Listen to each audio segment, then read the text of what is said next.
Saya Harida Kadarusno, Wakil Ketua Yayasan Masyarakat Peduli Autis Indonesia, disingkat Empati.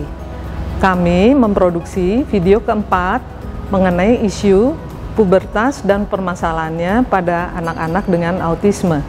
Semoga bermanfaat, selamat menikmati.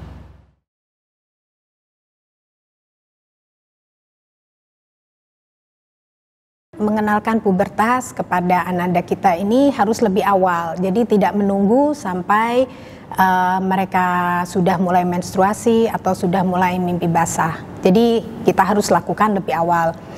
Mengapa demikian? Karena apabila anak kita ini tipikal, mereka ini belajar dari teman-temannya, melihat lingkungannya. Sedangkan anak kita karena ada autisme tidak memperhatikan lingkungannya, tidak belajar dari lingkungannya, sehingga mereka harus disiapkan lebih dahulu. Jadi mereka tidak langsung memahami dari lingkungannya, harus kita latihkan sejak awal, kita persiapkan, sehingga pada saatnya tiba mereka sudah paham apa yang harus dilakukan. Jadi kalau tidak diajarkan maka ya dia tidak paham, karena memang harus diajarkan. Pembelajaran seringkali tidak terjadi secara alamiah, tetapi harus dilatihkan. Dan ini tentunya juga akan berpengaruh pada proses belajar mengajarnya mereka, kesiapan masa dewasanya, kesiapan kemandiriannya untuk nantinya. Jadi memang harus dari awal dipersiapkan. Kendala yang biasanya terjadi adalah pada orang tua, di mana orang tua menganggap bahwa topik pubertas ini tabu untuk dibicarakan, tidak nyaman untuk membicarakan. Belum lagi apabila orang tua sendiri di masa lalu mengalami pola asuh yang tertutup dari orang tuanya yang sebelumnya, sehingga menjadi tidak nyaman juga untuk menjelaskan kepada anandanya. Padahal penjelasan kepada ananda berkebutuhan khusus mengenai pubertas dan seksualitas itu sangat penting.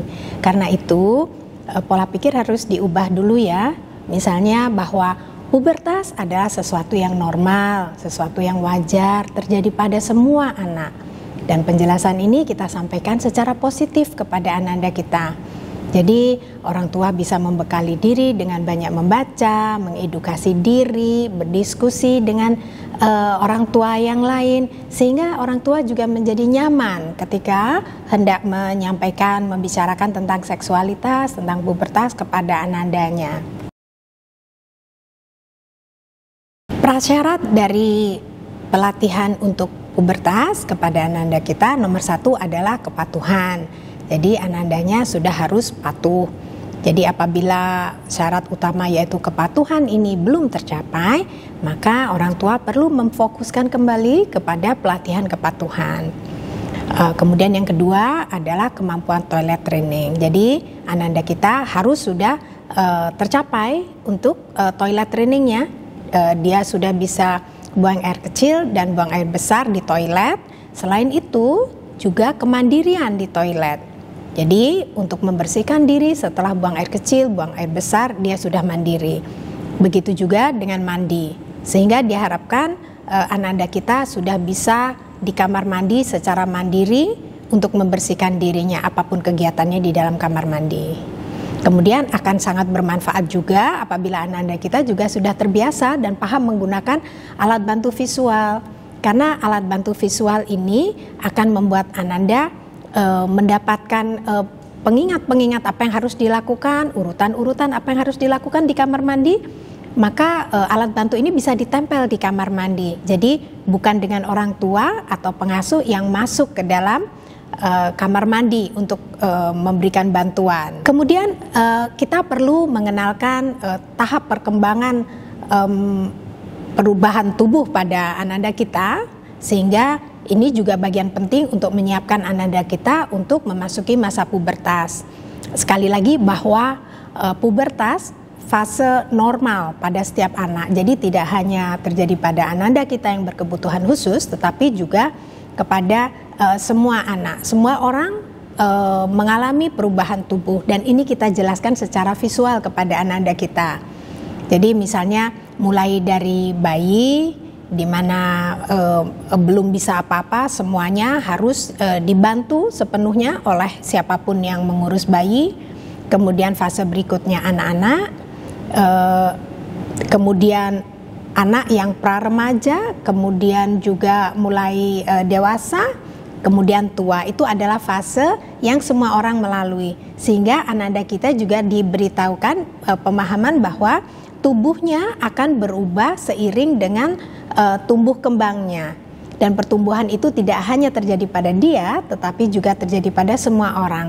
Kita boleh juga menunjukkan misalnya dulu ayah, dulu ibu juga bayi dulu, baru terus jadi anak-anak, kemudian remaja, kemudian dewasa. Kita menunjukkan dengan contoh orang-orang sekitar yang dikenal oleh ananda. Sehingga pada bagian perubahan tubuh ini ananda memahami bahwa tidak hanya dia, tetapi orang sekitarnya, bahkan ayah ibunya juga mengalami proses yang sama. Nah, kemudian khusus untuk yang pengenalan tubuh pada yang mulai masuk pubertas, ini juga kita jelaskan kepada ananda kita bahwa misalnya nanti ketika kamu memasuki masa puber, nanti akan ada perubahan loh, seperti yang kita lihat pada gambar ini. Bahwa kalau misalnya anandanya perempuan misalnya ya, maka nanti payudara akan lebih membesar, kemudian ada tumbuh bulu di beberapa tempat di bagian tubuhnya, misalnya di ketiak, kemudian di kemaluan, dan nantinya juga di bulu kaki misalnya ya. Dan ini adalah sesuatu yang normal. Jadi jelaskan kepada ananda kita sehingga dia tidak kaget ketika perubahan itu terjadi. Demikian juga kepada anak laki-laki juga kita jelaskan bahwa nanti tubuhnya akan ada perubahan seiring dengan masuknya pubertas. Misalnya akan tumbuh jakun, dadanya lebih bidang, suaranya juga berubah, sehingga ananda kita ini akan lebih mudah menerima perubahan pada tubuhnya. Yang kita tahu bahwa ananda kita ini biasanya sulit menerima perubahan. Tetapi kalau perubahan ini sudah kita jelaskan sebelumnya dan kita jelaskan dengan gambar-gambar, maka mereka akan lebih mudah paham dan mereka akan lebih siap untuk menerima ketika nanti perubahan itu mulai terjadi pada dirinya. Nah, kemudian juga kita jelaskan peraturan atau kewajiban yang berkaitan dengan pubertasnya. Jadi misalnya kalau yang anandanya perempuan misalnya ya, nanti dijelaskan kalau dia menstruasi apa yang harus dilakukan. Misalnya kebersihan, cara memasang pembalut dan lain sebagainya.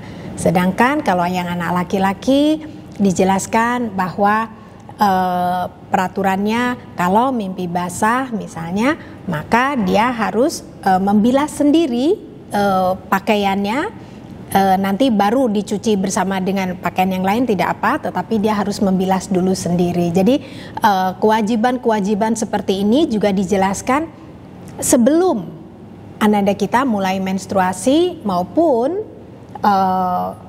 ananda yang laki-laki mulai mimpi basah. Jadi dijelaskan sebelumnya supaya pada saat mereka sudah mengalami menstruasi atau mimpi basah, mereka sudah siap dan tahu apa yang harus dilakukan.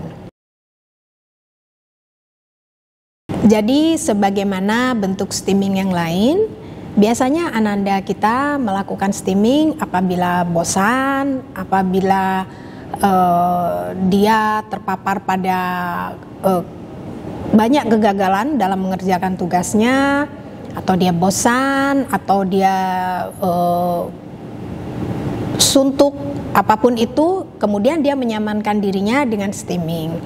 Nah, pada beberapa ananda kita ini, dia steamingnya dengan hal-hal yang dia suka. Jadi apabila dia sudah terpapar pada pornografi, sudah mulai melakukan masturbasi, dan dia melakukan itu secara berlebihan, maka yang bisa kita lakukan nomor satu adalah menyibukkan ananda untuk mengalihkan isi pikirannya. Bagaimana cara mengalihkannya? Kita alihkan dengan berbagai kegiatan yang menyenangkan dan mendapatkan imbalan. Dan kegiatannya betul-betul harus yang menyenangkan dan imbalannya itu juga harus yang sangat-sangat dia sukai, melebihi ketergantungan dia, kecanduan dia kepada pornografi dan masturbasi. Sibukkan Ananda kita semaksimal mungkin dengan berbagai kegiatan yang sangat dia nikmati, sangat dia sukai, dan dia mendapatkan imbalan, sehingga diharapkan dia akan lebih tertarik pada hal lain yang sedang dilakukan oleh bersama orang tuanya, sehingga dia akan menikmati dan melupakan keinginannya, kecanduannya itu terhadap pornografi dan masturbasi. Memang apabila Ananda kita sudah sampai pada tahap kecanduan menonton pornografi atau melakukan masturbasi, memang dibutuhkan tenaga, perhatian, dan kesabaran yang sangat ekstra dari orang tua dan anggota keluarga yang lain yang bisa membantu, sehingga untuk mengalihkan ini akan membutuhkan waktu. Tidak cukup hanya ibunya saja, tidak cukup hanya ayahnya saja, tetapi harus betul-betul bekerja sama, karena pengalihan pemikiran Ananda dari keinginan menonton pornografi atau melakukan masturbasi ini harus dengan menyibukkan Ananda terus-menerus sejak bangun tidur sampai tidur malam.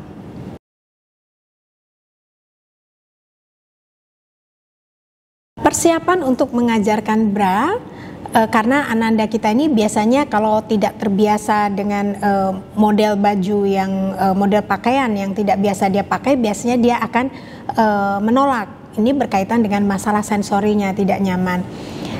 Padahal ini penting untuk dilatihkan sebelum pubertas, supaya dia nanti ketika sudah harus pakai BH dia sudah nyaman gitu ya. Jadi diawali dengan menggunakan mini set. Lakukan jauh sebelum masuk puber.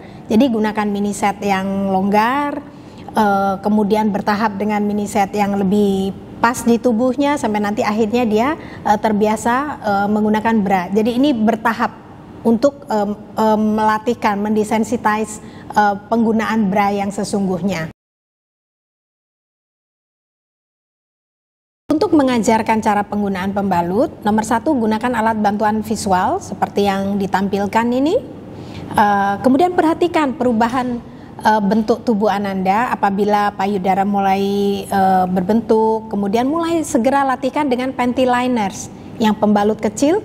Biasakan dulu menggunakan pembalut kecil itu, sehingga dia nyaman dulu bahwa ada pembalut kecil itu di dalam celana dalamnya, sehingga dia keterbiasaan dia untuk menggunakan pembalut kecil itu adalah sangat penting untuk nantinya dia bertahap diadaptasikan dengan pembalut yang sebenarnya di saat dia nanti sudah butuh betul mens. Sedangkan untuk cara memakai pembalut kecil atau panty liner itu, kembali lagi cermati kemampuan motorik, dan kemampuan motorik ini setiap anak berbeda. Tetap berikan bantuan, tetapi batasi bantuan sampai pada tahap minimal saja, sehingga sisanya Ananda tetap harus berlatih. Jadi tidak sepenuhnya kita yang membantu, apalagi kita memasangkan pembalut itu, maka itu tidak membuat Ananda kita belajar. Sebelumnya perlu dilatihkan dahulu konsep perasaan, dan konsep perasaan ini perlu kita visualkan, mengingat Ananda kita ini belajarnya secara visual. Jadi kita gunakan alat bantu seperti yang bisa kita lihat bersama, sehingga Ananda kita dapat menyampaikan perasaannya dengan gambar. Kita melatihkannya dengan gambar. Apabila Ananda kita sudah mengenali perasaannya dia pada situasi-situasi yang berbeda, maka diharapkan dia menyampaikan perasaannya dengan kemampuan bahasa yang dia miliki, tidak dengan tantrum. Nah, penanganannya nomor 1, sebisanya pemicu kita hindarkan dulu.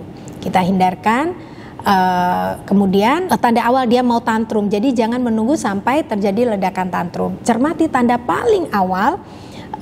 Pada banyak orang tua yang cermat itu mengatakan bahwa kalau dia sudah mulai steaming dengan jari ketuk-ketuk misalnya, maka itu tanda awal dia mau tantrum. Nah, maka kita catat bahwa ini adalah tanda awalnya. Jadi jangan tunggu langsung meledak. Kemudian kalau sudah proses kemarahannya sudah terlalu tinggi, maka akan susah dikendalikan. Nah, kemudian kita harus bisa mencermati emosi kita sendiri.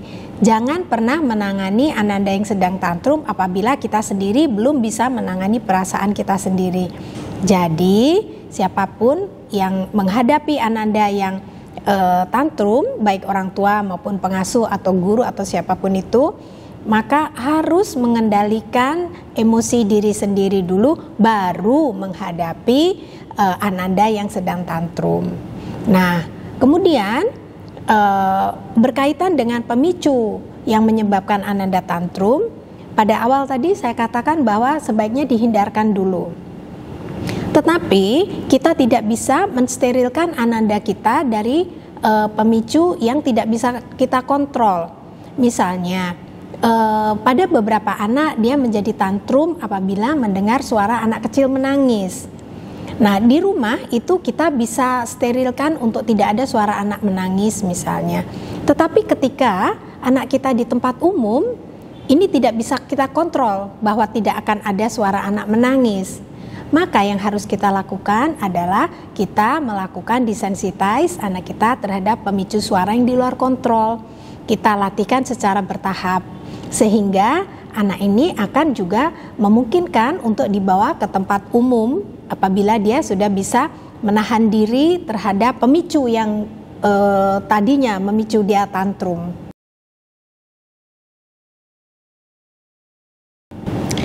Jadi mood swing ini atau ketidakstabilan emosi ini dialami oleh semua Ananda yang sedang memasuki masa puber. Dan sebenarnya terjadi pada yang spesial maupun yang tidak spesial, yang berkebutuhan khusus ataupun yang tipikal, sama saja semua mengalami. Misalnya mudah tersinggung, kemudian dia marah bila dikoreksi, kemudian kepatuhannya mulai menurun, kemudian kepada anak-anak ini biasanya mereka juga menolak interaksi, inginnya di kamar sendiri, kemudian juga dia lebih banyak menolak tugas juga, menjadi lebih sensitif. Nah, apabila sebelum puber perilaku-perilaku ini sudah kita minimalkan dengan kepatuhan, dengan kemampuan dia mengenali emosinya, bagaimana menyalurkan emosinya, maka ini bisa ditekan. Jadi bedanya Ananda kita yang spesial dengan Ananda kita yang tipikal ini, apabila remaja tipikal ini biasanya mereka sudah lebih mampu untuk mengendalikan diri sendiri, sekalipun mereka sedang tersinggung, sekalipun mereka marah bila dikoreksi, kemudian dia juga ingin menyendiri. Apabila pada anak tipikal mereka mampu mengendalikan emosinya, regulasi emosi lebih baik. Nah, kepada Ananda kita yang berkebutuhan khusus, ini harus dilatihkan cara meregulasi emosinya. Mengapa? Karena dia tidak ada pemahaman sosial. Pada anak tipikal, biasanya dia tahu bahwa kalau dia marah-marah atau nangis-nangis di depan umum itu sesuatu yang malu, jadi dia tidak lakukan. Tetapi Ananda kita yang berkebutuhan khusus, karena tidak ada pemahaman sosial, maka dia kalau mau marah, mau nangis, mau tantrum di tempat umum, dia tidak peduli karena tidak ada pemahaman sosial itu. Karena itu, pada Ananda yang berkebutuhan khusus ini harus kita latihkan cara meregulasikan emosinya. Yang harus kita ingat adalah bahwa korban bully tidak selalu menjadi menutup diri, menjadi tidak mau dekat orang tuanya, belum tentu. Banyak hal, misalnya apabila dia sekolah sangu makannya, tiba-tiba dia minta makanan yang sebenarnya bukan yang biasanya dia suka begitu. Maka orang tua juga harus mencermati itu, bahwa oh, anak saya biasanya dia nggak terlalu suka makanan itu, kok dia sekarang minta ya, gitu. Nah, itu bisa jadi sebuah perubahan yang bisa menunjukkan bahwa Ananda kita sedang mengalami bullying. Bisa jadi ada seseorang yang menyuruh dia untuk membawa makanan itu ke sekolah. Jadi cermati. Kemudian cek perlengkapannya, misalnya alat tulisnya. Apabila dia sangat sering hilang barang-barangnya atau isi dompetnya barangkali, nah bisa jadi dia tidak peduli, tidak memahami bahwa dia sedang mendapatkan bullying, tetapi orang tua harus mencermati berbagai perubahan seperti itu. Jadi lakukan observasi secara menyeluruh kepada anandanya. Sekali lagi, bahwa korban bully itu tidak selalu yang menutup diri kemudian menjadi pemurung, sedih dan lain sebagainya, belum tentu. Jadi bisa jadi ananda kita yang dibully, dia tidak memahami bahwa dia sedang dibully, jadi dia merasa semuanya baik-baik saja. Jadi di sini peran orang tua dan siapapun yang di sekitar ananda penting sekali untuk mencermati apabila ada perubahan dalam perilaku ananda atau barang-barang ananda. Nah, jadi di sini peran orang tua atau peran guru bisa nomor satu adalah membaca anandanya. Membaca dalam arti keseluruhannya. Jadi dampak autisme dan pubertas individual ya, itu tidak sama satu anak dengan anak yang lain. Kemudian juga objektif melihat kemampuan ananda saat ini. Jangan berikan tugas-tugas atau target-target yang di luar kemampuan anandanya. Kita harus objektif melihat ini sehingga kita tidak memicu stres pada ananda, karena memasuki masa puber ini saja itu sudah membawa stres tersendiri. Jadi mohon untuk tidak menambahkan stres-stres yang lain. Jadi bila perlu kita kurangi dulu target-target yang lain sampai ananda lebih stabil dulu memasuki masa pubertasnya, kemudian bertahap boleh ditambahkan target-target lain yang kita inginkan dia capai. Kemudian untuk proteksi, semua orang tua, semua guru, semua terapis tentunya ingin memproteksi ananda kita. Tetapi kita harus realistis. Jadi hindarkan kita memproteksi secara berlebihan. Misalnya dia steril, tidak boleh dibawa ke tempat umum, atau dia kalau ke tempat umum dia harus dijaga oleh 2-3 orang, dianggap anak kecil terus gitu ya. Menurut saya itu tidak realistis. Jadi lebih baik bukan jumlah penjaganya yang ditambahkan, tetapi kemampuan ananda kita ini yang kita tingkatkan begitu, sehingga dia di tempat umum akan lebih percaya diri, sehingga itu justru lebih aman daripada justru kalau dia dengan banyak yang menjaga malah kelihatan dia berbeda, keberbedaannya justru malah lebih kelihatan gitu ya. Jadi tambahkan skillsnya, tambahkan kemandiriannya sehingga semaksimal mungkin dia mampu untuk seperti orang lain ketika di tempat umum. Yang paling tepat untuk memberikan pengetahuan masturbasi pada anak tergantung. Apabila anandanya laki-laki, sebaiknya ayah yang memberitahukan. Apabila anandanya perempuan, maka ibu yang memberitahukan. Karena itu seorang ayah atau seorang ibu harus membekali diri supaya bisa menyampaikan secara bijaksana dan menyampaikan secara nyaman, secara objektif dan positif. Jadi tidak disembunyikan, tidak juga melihat masalah masturbasi ini sebagai sesuatu yang porno. Kemudian juga memberitahukan bagaimana yang oke dilakukan, bagaimana yang tidak oke dilakukan. Jadi harus benar prosesnya, benar tempatnya, benar situasinya, sehingga anak-anak kita juga akan memahami secara positif, tidak melihat masturbasi sebagai sesuatu yang porno. Nah, kesulitannya adalah orang tua, ayah atau ibu biasanya kesulitan untuk menyampaikan seperti itu. Bisa dicobakan dengan orang tua berkonsultasi dulu kepada ahlinya untuk dilatihkan. Jadi orang tua berlatih untuk melatihkan kepada anandanya sendiri. Apabila orang tua sudah berlatih untuk melatihkan ternyata masih kesulitan, boleh saja pengetahuan seputar masturbasi ini disampaikan kepada anandanya melalui ahlinya, bisa dari terapisnya atau dari psikolognya. Apabila orang tua merasa sudah mencoba tetapi kok masih kesulitan untuk menyampaikan kepada anandanya. Apabila orang tua menangkap basah anandanya sedang masturbasi, nomor satu adalah jangan bereaksi secara berlebihan.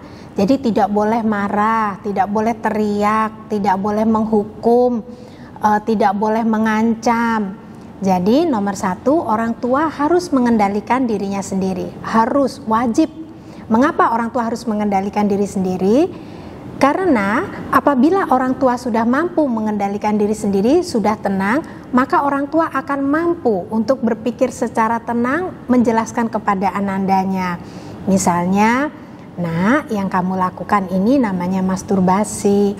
Nah, kalau masturbasi, ingat nggak yang kemarin ayah kasih tahu bahwa tidak boleh di ruang tamu.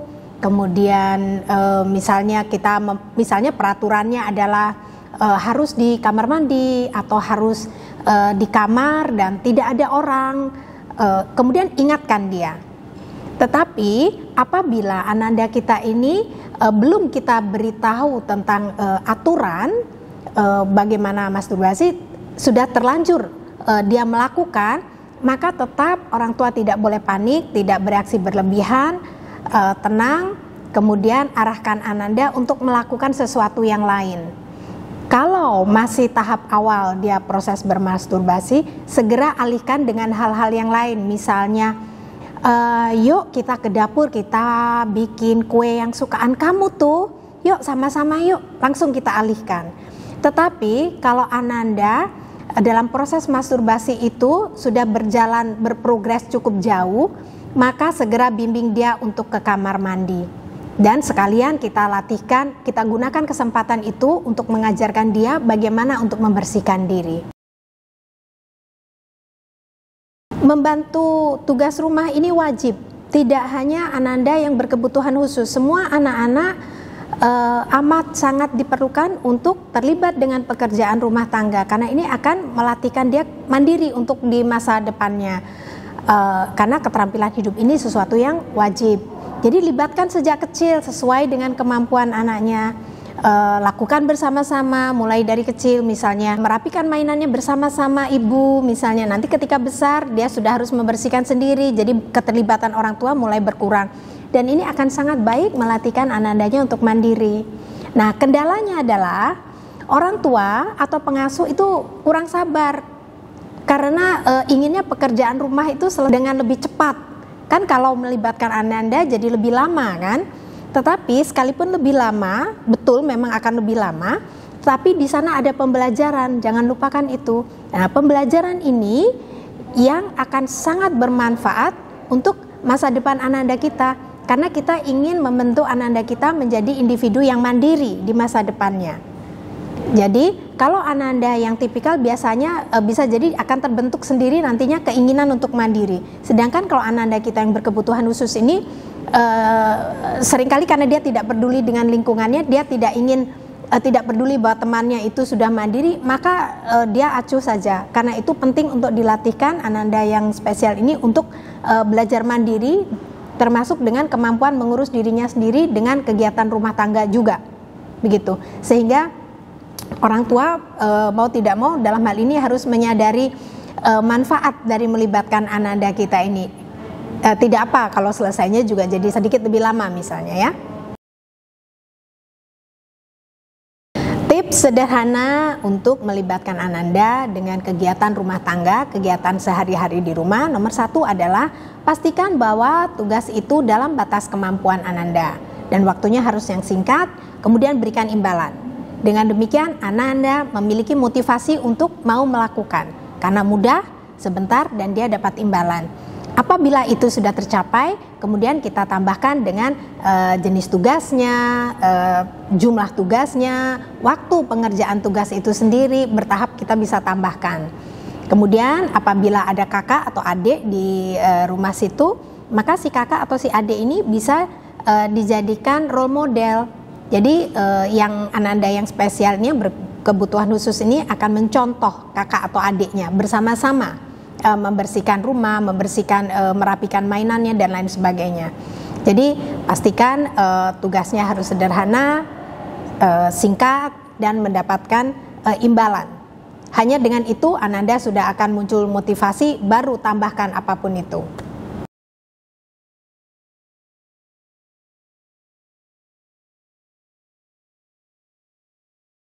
Tantangan terberat yang saya rasakan sebagai pendidik bagi anak dengan autisme adalah pertama, memberikan pemahaman tentang perubahan fisiologis dan psikologis yang terjadi pada anak dengan autisme selama masa proses pubertasnya.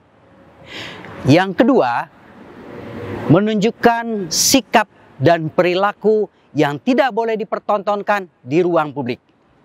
Mencakup pertama, tidak menyentuh alat genitalnya. Yang kedua, tidak mempertontonkan kegelisahannya secara masif dan berulang-ulang di depan publik. Dan yang ketiga, ini tentu berlaku untuk saya sebagai pendidik. Tidak melakukan penghakiman atas apa yang dilakukannya di ruang publik. Dan yang ketiga adalah memberikan edukasi kepada anak dengan autisme dengan cara menunjukkan gambar-gambar atau video tentang skema perubahan yang terjadi pada masa pubertas.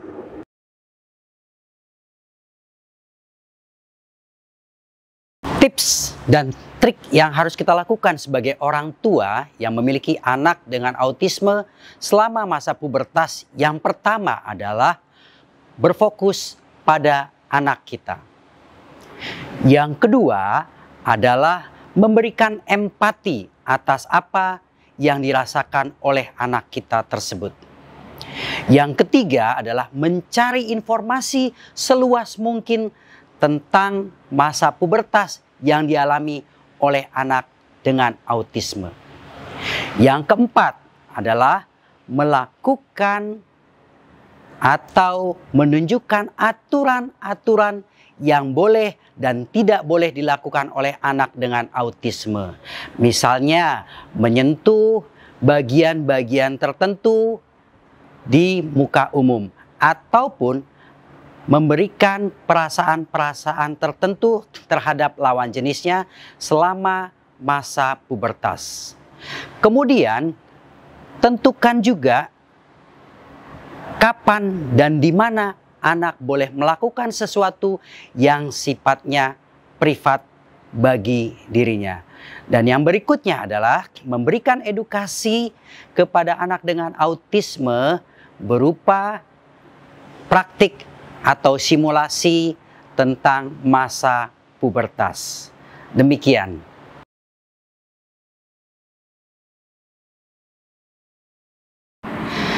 Bagi para orang tua yang memiliki anak dengan autisme, tentu saja kita harus mempersiapkan, yang pertama adalah diri kita. Yang kedua adalah lingkungan terkecil kita, yaitu keluarga.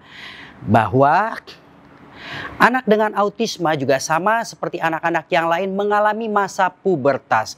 Karena itu kita juga harus mencari informasi seluas-luasnya tentang masa pubertas pada anak autisme dan terus memberikan pendampingan kepada mereka sehingga mereka pada akhirnya mampu melewati masa pubertas dengan baik.